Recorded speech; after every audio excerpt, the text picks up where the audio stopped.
Good morning to all the Build Up audience and welcome to a new expert talk within the topic of building operation.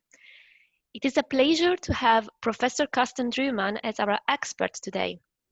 I will introduce him briefly so we understand his background, his professional roles and expertise. So he studied civil engineering and business sciences and received his doctorate from the University of Federal Armed Forces in Munich. After around 10 years in industry, he has been working since 2007 at the Institute for Facility Management of the Zurich University of Applied Sciences, and is currently head of Real Estate Management Competency Group. In numerous applied research and development projects, he addresses issues relating to sustainability and digitalization, such as Sustainable Campus Living Lab at the Department of Life Sciences and Facility Management. He is also co-founder of the Swiss Green Building Council and member of the Royal Institution of Chartered Surveyors. So welcome, Carsten. We can start with the first question. So facilities operations and maintenance refers to a wide range of services, processes, and competencies which are necessary to assure that the building performs the proper function which is designed for and built for. In this context, sustainable building operation is an even harder challenge, which encompasses occupants' health, energy efficiency, low environmental impact, and so on. Is there a common understanding of sustainable building operation? And if not, what can be understood or which aspect should be considered?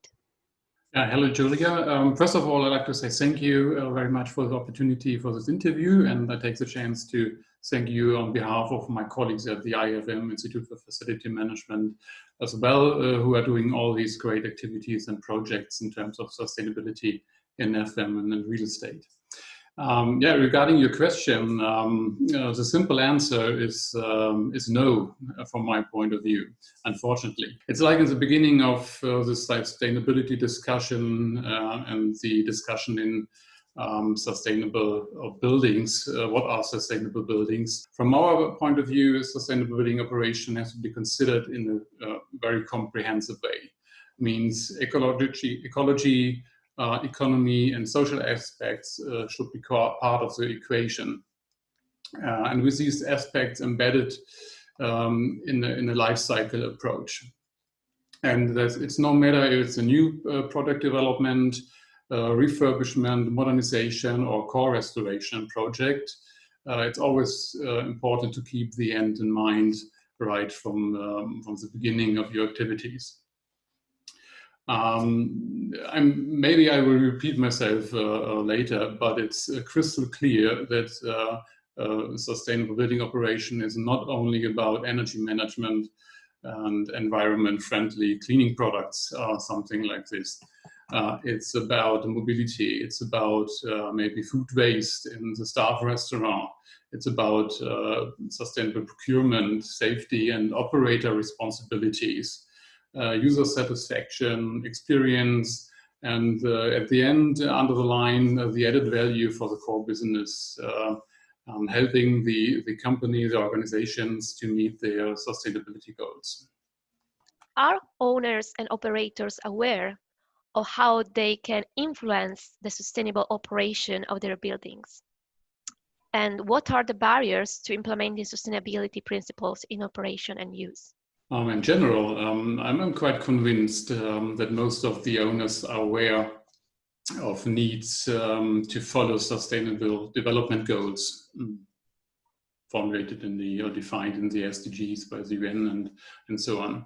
But today we see the European Union's use Green Deal, Mrs. Lagarde from the ECB announced to buy green bonds, etc. And there's from different directions, building owners and building operators are facing much more pressure on the aspects of sustainability of their portfolios compared to the past, even the last couple of years.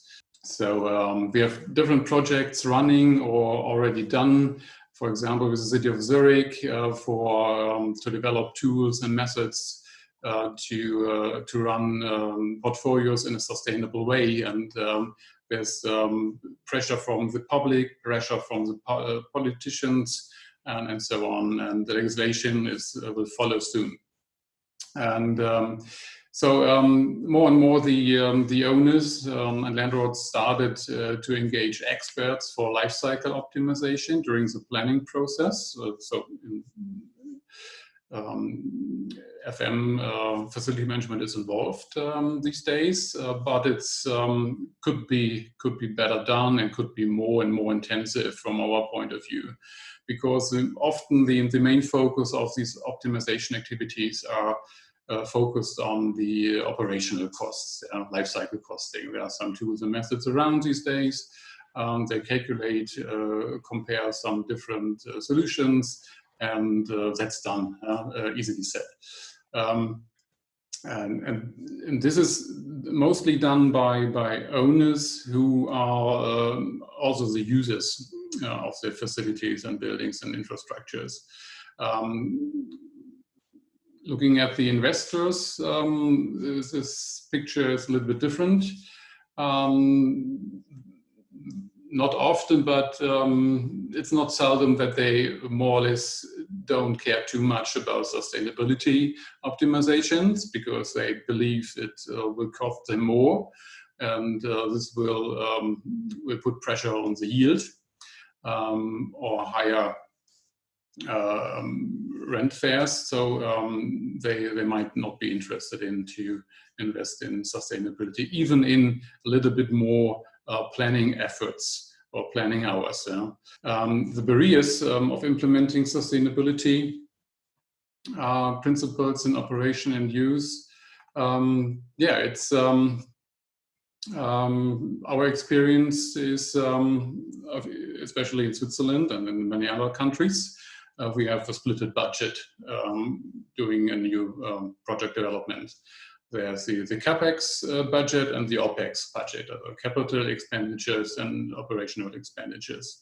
And different people are responsible for these two budgets. So we have two parties at the end. And we made the experience that sometimes they even are working against each other. And they, of course, try to stay in their driver's seats and keep the money. The guy or the person responsible for the CapEx budget has no interest to spend a little bit more, which has effects on lower life cycle costs, for example. But the people responsible for operation and use have a special interest in that, for sure. And so it's always like this described situation. And this is one of the main barriers, which sometimes makes it impossible to do optimizations in terms of sustainable building operation. Can you sketch a picture of what an approximately optimal, sustainable, regenerative building operation should look like?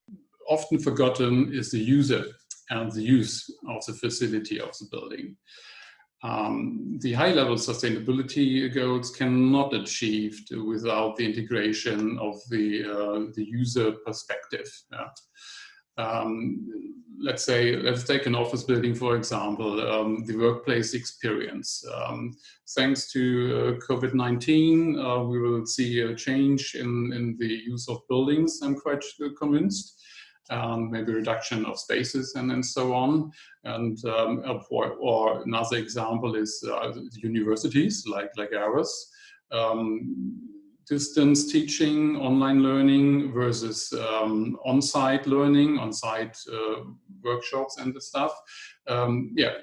We have to think about new ways of to give the users a better experience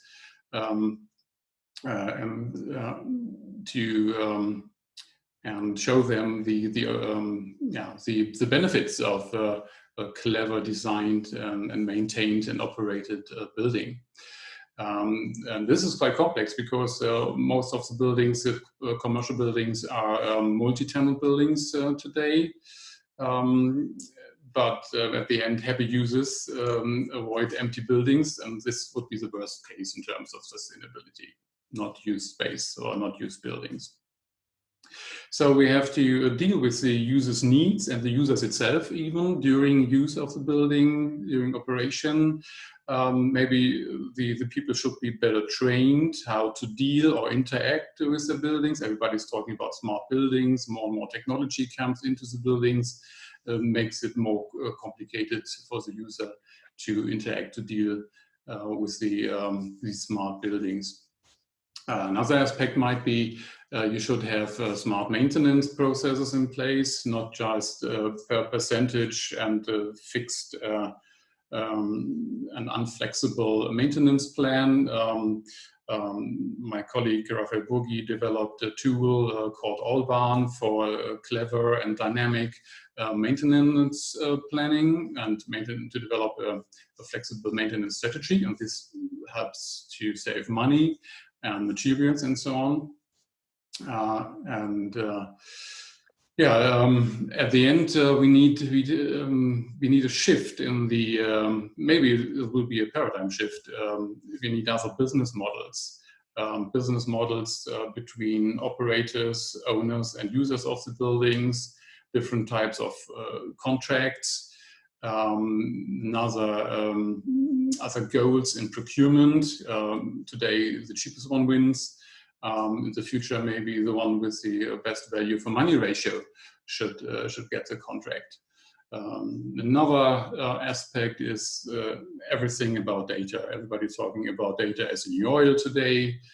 Building information modeling comes into the game, and very few people are talking about solutions like building information modeling for existing buildings. I know it's quite expensive and quite an effort to get all the data, but if you would like to run and maintain and operate the building in a data-driven way, there's no chance to avoid these efforts in the beginning and maintain the data over the life cycle. Maybe you need a life cycle data management approach to take the circular economy and cradle-to-cradle concepts very seriously. And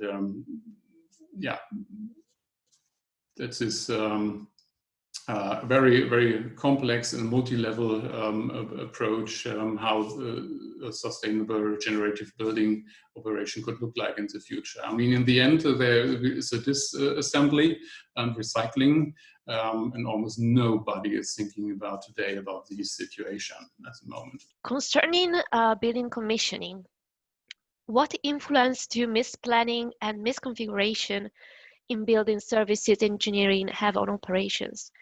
Are the users also affected? They are. What we always tried is to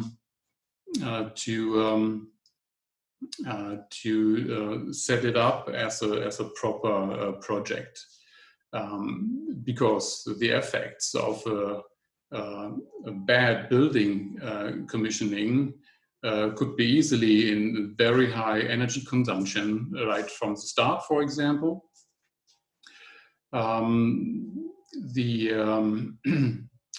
Or another aspect could be that the users again are not able to manipulate or change the indoor room quality by themselves, and this could lead to some counteraction of the users.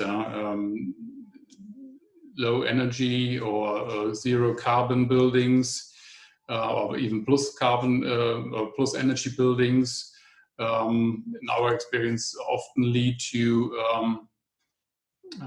or let's say another way, the requirement to have a zero energy or plus energy building is to lower the room temperature.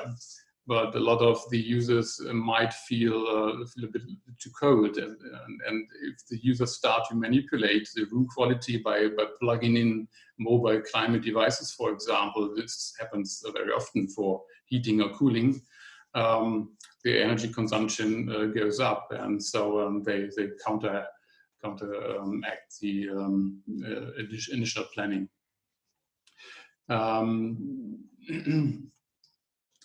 A very specific example is our own building. It's 6 years old now, or 7 years old. And when we moved in September that year, a couple of months later, some of our colleagues had problems with mucosal membranes, dry eyes, dry lips, mouth, and so on. And two of them got sick. And then we measured the indoor air quality, and we had an 14–15% humidity in the office air.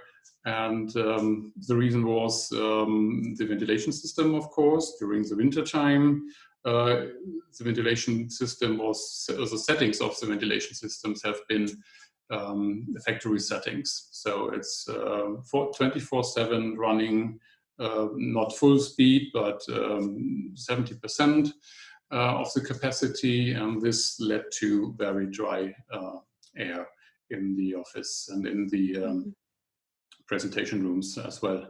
So it can affect, can have different effects. And what recommendation can be made to achieve a more efficient commissioning? Yeah, we really recommend to take it as a real sub-project with a proper timeline, and maybe even, if needed, with a specific small amount of own budget to take care that you get the data needed early for the operation, not 4 weeks before the opening of the shopping center. And of course, you have to take care that you get the proper data at all. This should be part of the planning and construction and building contracts. But the people responsible for operation should get this information early so they can prepare, take the commissioning process serious. And one very important aspect you should add is understand the user's needs and how the building, the facility will be used right from the beginning. For a university building, to give an example, the semester runs from February to end of May. Then there's a summer break, and then from end of September to end of December. And the building is used from 7 a.m. to 6:30 p.m. in the afternoon, 400, 500 people. This is the core use of the building. At the IFM, we are around 50 people working there, one of the largest of its type. But 50 people, employees, to 500 students using the building. So the focus in planning should be on the use for training and education in this case. And but the focus of the planning of our building was on the office space. So this is a very hard disbalance. And so keep the users' needs and understand their behavior. Try to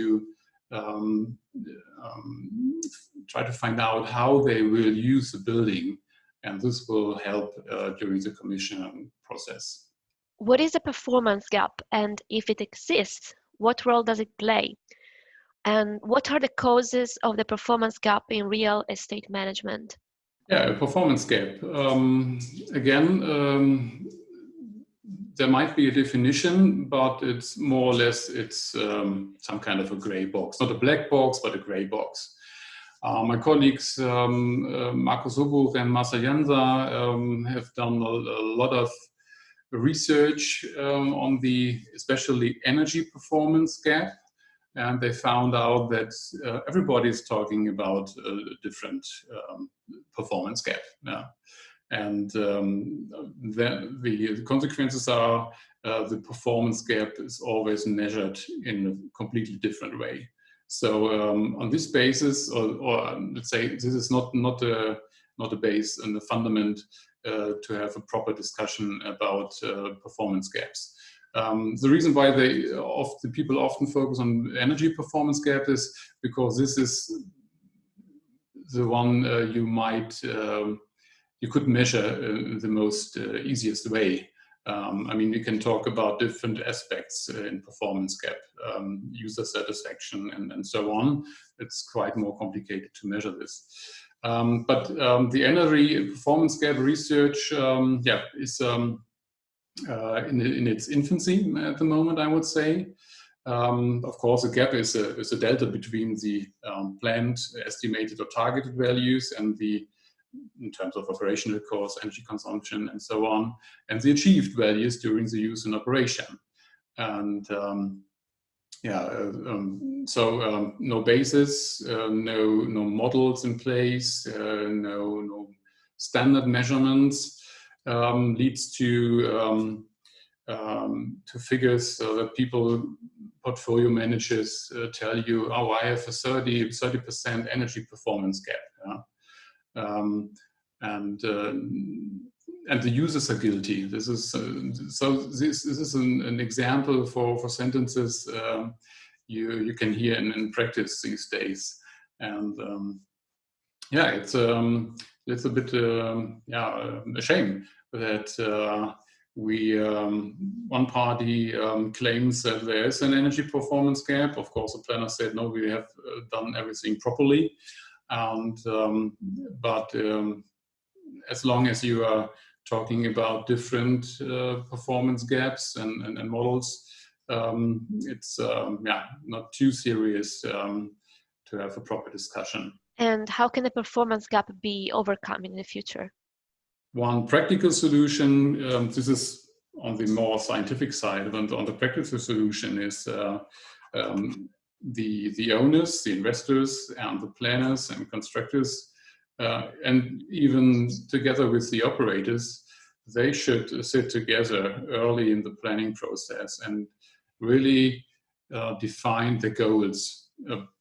The owner, the investor, should define the goals, and then these three parties should agree on these goals, and everybody should be willing and open to be measured. Are the goals achieved or not? Maybe after 2-3 years of operation of the building. It would be quite unfair to measure it in the first couple of months after key handover, but 2-3 years later, when the building is running properly, everything is adjusted in the most proper way. There should be together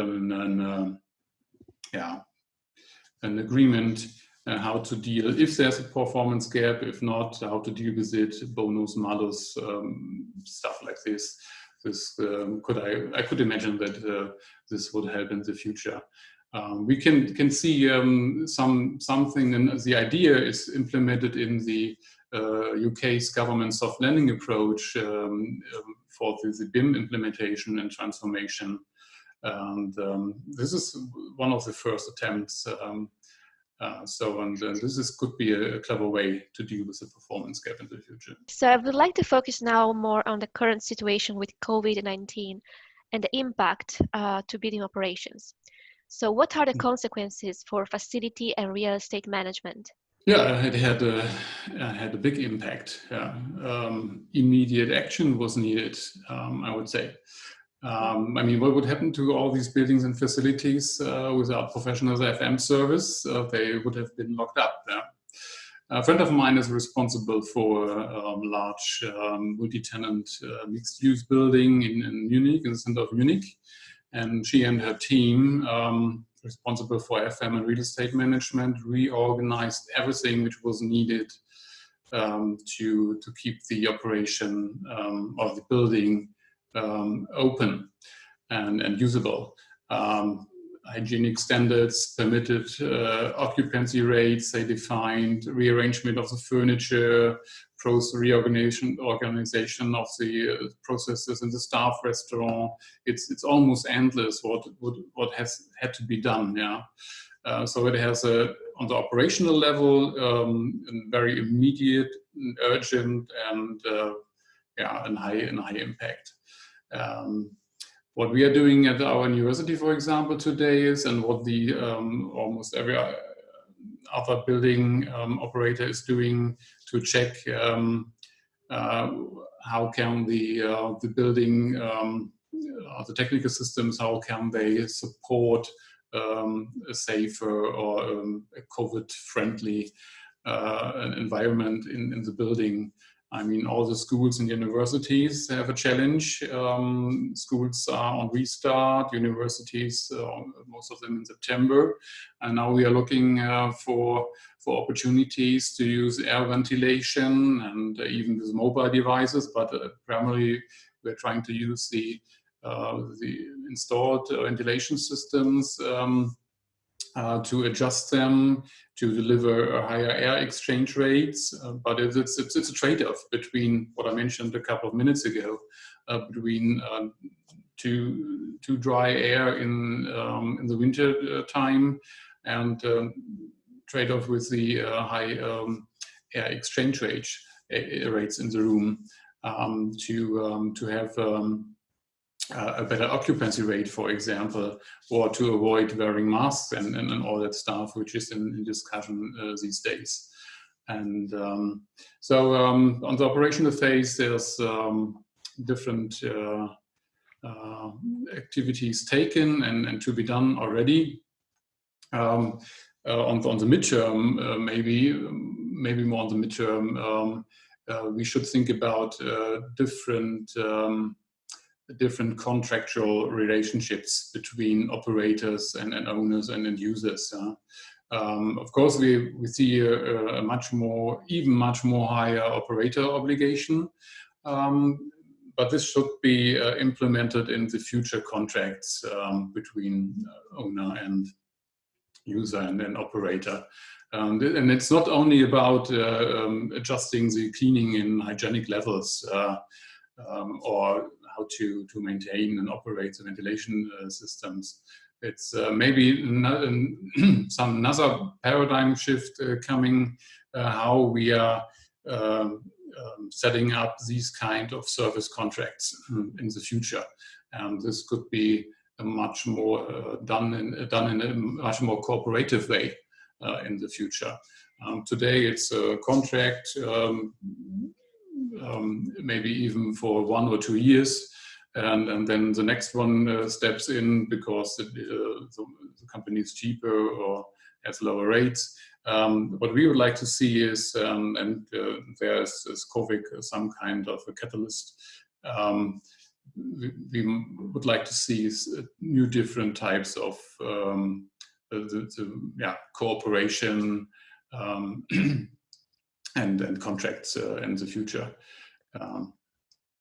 And on the mid to long-term scenario, the effects might be more complex. If the home office policy is still in the future home office first for some companies or for a lot of organizations, we will see a reduction in space by maybe 10 or 20%. This requires a new approach for a more flexible, more agile space management done by facility and real estate management. As I mentioned in the beginning of our interview, we have different aspects in sustainable building operation. And for example, mobility comes into the game here. And so it will be a different way how we will manage our existing spaces for different purposes in the future. Yeah. Mm-hmm. So one last question to close the interview and to have a look ahead. What do you see as the future scenario for sustainable real estate and facility management? I think we should open up our minds, and this means not only people from universities doing research and lectures and that stuff. I mean, the building owners in first place, together with their service providers and the users, open up their minds and start to think not only in on the individual organization and on their own and individual building. We would like to see some changes, transformation to maybe some kind of an urban facility management. Yeah, and these kind of wider view, like Urban FM, has maybe the potential to address these challenges by developing opportunities to engage citizens in existing neighborhoods, identify their needs, and develop services and business possibilities and new business models, again, which are much more linked to sustainable development goals, like number 3, good health and well-being, and 11 smart cities, for example, just to mention 2 of them. But to deal with this multidimensional optimization challenge, we need well-educated and continuously trained people. And besides our research and development activities, of course, we are trying to bring these people into action in the future with this new kind of mindset. Thank you for sharing your thoughts with us and your research point of view in building operation. You're welcome. And also thank you to our listeners. I hope we help to engage our audience into this interesting topic.